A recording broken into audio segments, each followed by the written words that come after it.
IRGC ബേസുകളാണ് കഴിഞ്ഞ ദിവസം ഞങ്ങൾ ആക്രമിച്ചതെന്ന് അമേരിക്ക പറയുമ്പോൾ ഇറാൻ കുവൈറ്റിലെ 2 US ബേസുകൾ പൂർണ്ണമായും തകർത്തു എന്ന് അവകാശപ്പെടുന്നു. എന്നാൽ കുവൈറ്റ് പറഞ്ഞത് ആ രാജ്യത്തിൻ്റെ അടിസ്ഥാന ഇൻഫ്രാസ്ട്രക്ചറായ ഡീസാലിനേഷൻ സംവിധാനത്തെയും പവർ സ്റ്റേഷനുകളെയും ആക്രമിച്ചു എന്ന് പറയുന്നു. തങ്ങൾ തിരിച്ചടിക്ക് നിർബന്ധിതമാകുന്നു എന്നാണ് കുവൈറ്റിൻ്റെ വാദം. ഇറാനാകട്ടെ നിങ്ങൾ അടിക്കുന്നതൊരു പുതുമയല്ലെന്നും നിങ്ങളുടെ ബേസുകളിൽ നിന്നുള്ള ആക്രമണങ്ങളാണ് തങ്ങളുടെ മേൽ പതിക്കുന്നതെന്നും അതുകൊണ്ട് ആക്രമണം കനത്തതായിരിക്കുമെന്നും ഇറാൻ്റെ എന്തെല്ലാം വൈറ്റൽ സ്ട്രക്ചേഴ്സ് ആക്രമിക്കുന്നോ അതുപോലെ അമേരിക്കയുടെ ബേസുകളും അതിൽ സപ്ലൈ ചെയ്യുന്ന മുഴുവൻ സംവിധാനങ്ങളെയും തങ്ങളും ആക്രമിക്കുമെന്നുമാണ് ഇറാൻ്റെ വാദം. പശ്ചിമേഷ്യ ഭീകരമാവുകയാണ്. ഈ കൺസ്യൂമർ ഐറ്റംസ്, ക്യാൻഡ് വാട്ടർ അടക്കമുള്ള എല്ലാ സംവിധാനങ്ങൾക്കുമായി ജനങ്ങളിൽ വളരെ ഭീതിയും അതിൻ്റെ മേലുള്ള ആവശ്യങ്ങളും വർദ്ധിക്കുന്നതിൻ്റെ അടിസ്ഥാനത്തിൽ കുവൈറ്റിൽ ജനങ്ങൾക്കിടയിൽ വലിയ പരിഭ്രാന്തി ഉണ്ടാകുന്നു എന്ന് അൽ ജസീറ അടക്കമുള്ള ചാനലുകൾ റിപ്പോർട്ട് ചെയ്യുന്നുണ്ട്.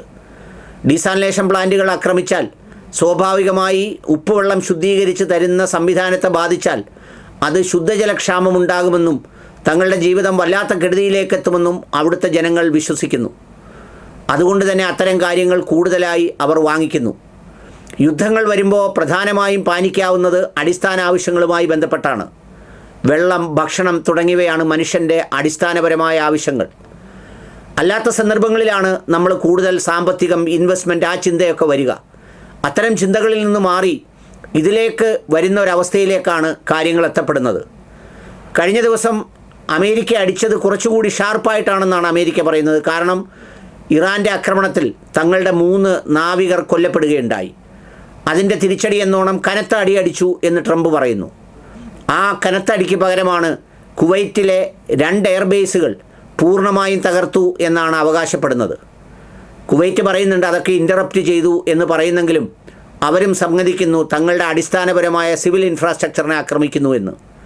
ഇറാൻ്റെ വാദം തങ്ങളെ അതുപോലെ അമേരിക്ക ആക്രമിക്കുമ്പോൾ അതിനുവേണ്ടി ഒത്താശ ചെയ്തു കൊടുക്കുന്നവർക്ക് അവരുടെ ഇൻഫ്രാസ്ട്രക്ചർ സൂക്ഷിക്കേണ്ട ബാധ്യത തങ്ങൾക്കില്ല, തങ്ങളത് പറഞ്ഞിട്ടാണ് ചെയ്യുന്നത് എന്ന രീതിയിലാണ് അടിക്കുന്നത്. ചുരുക്കത്തിൽ ട്രംപിന് വ്യക്തിപരമായി അവൻ്റെ ഓഹരികൾക്ക് ലാഭമാണ്, അയാളുടെ കച്ചവടത്തിന് ലാഭമാണ്. സഹിക്കേണ്ടി വരുന്നത്, സാമ്പത്തിക നഷ്ടം ഉണ്ടാകുന്നത് അമേരിക്കയ്ക്ക് കുറച്ചും ഭീകരമായ നഷ്ടം മിഡിൽ ഈസ്റ്റിലുമാണ്. ഇറാനും അതുപോലെ തന്നെ മിഡിൽ ഈസ്റ്റ് രാജ്യങ്ങൾക്കും കനത്ത സാമ്പത്തിക ആഘാതമാണ് ഈ യുദ്ധം ഏൽപ്പിക്കുന്നത്. നീണ്ടുപോകും തോറും വഷളാവുന്നു എന്ന് മാത്രമല്ല, വൈറ്റൽ ഇൻഫ്രാസ്ട്രക്ചറിലേക്കുള്ള അറ്റാക്ക് അത് വളരെ ഗൗരവമായ പ്രത്യാഘാതങ്ങളായി മാറുന്ന ഒരു ഭീതിജനകമായ അന്തരീക്ഷത്തിലാണ് മിഡിൽ ഈസ്റ്റ് രാജ്യങ്ങൾ.